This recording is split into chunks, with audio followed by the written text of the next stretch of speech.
So when to suspect spondyloarthritis? Chronic inflammatory low back pain in a young individual. That is the starting point. Then if the patient is having one of the features of spondyloarthritis like oligoarthritis, lower limb predominant, asymmetrical, large joint involvement, or enthesitis, or dactylitis, or families, okay, or history of psoriasis, colitis, or this IBD, or uveitis, or good response to, that's a very, I think towards the last, that good response of NSID in the OPD, it's very difficult for you to know, but these are the features, okay? HLA mutations and positivity. So the approach should be, because we have seen the classification criteria, first your entry criteria is meeting, then what you should do? You should go for a radiology. So X-ray or MRI, don't go for MRI, you go for X-ray. So if X-ray is negative, then you can go for MRI. And if both are negative and still you suspect that this could be spondyloarthritis, then you go for HLA-B27.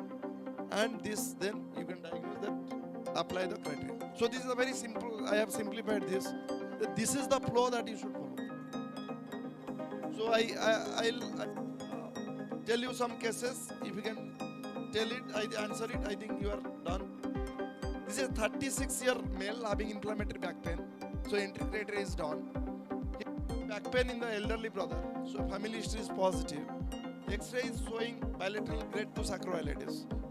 What is the next test you should do to tell that there is spondyloarthritis? Anybody? Anybody? No discussion. Anybody? Yes. HLA-B2. Why you require HLA-B2? You don't need anything. Already the diagnosis is made.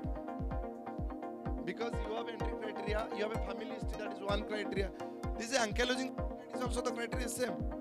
You have already radiographic evidence, you have a more than one feature. Okay? So be very careful. 25-year-old male having inflammatory back pain for 1 year. There is history of uveitis, but there is no family history. So there is only one feature. X-ray is negative. X-ray SI joint is normal. Next.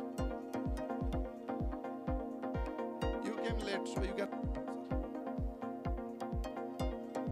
Yes, because objective signs are more important than HLA-B27. So the first step, if X-ray is normal, then you should go for MRI. And if it is positive, then your diagnosis is made. But this time the diagnosis is non-radiographic SpA, because X-ray is negative. Okay. So now this is a 25-year-old having inflammatory back pain for 1 year. History of uveitis, X-ray is normal, MRI is normal. Now everybody is smart. Okay. So if that is positive, now this is again non-radiographic spondyloarthritis, right? So coming back to case 1, what is the diagnosis? So X-ray is positive, X-ray is bilateral, sacroiliitis grade 4. So this is axial radiographic axial spond or ankylosing spondylitis. So now sir is correct. So this is a patient already worked up case. So all the time it is not that people have come with all the reports. So you don't have that luxury of the beginning.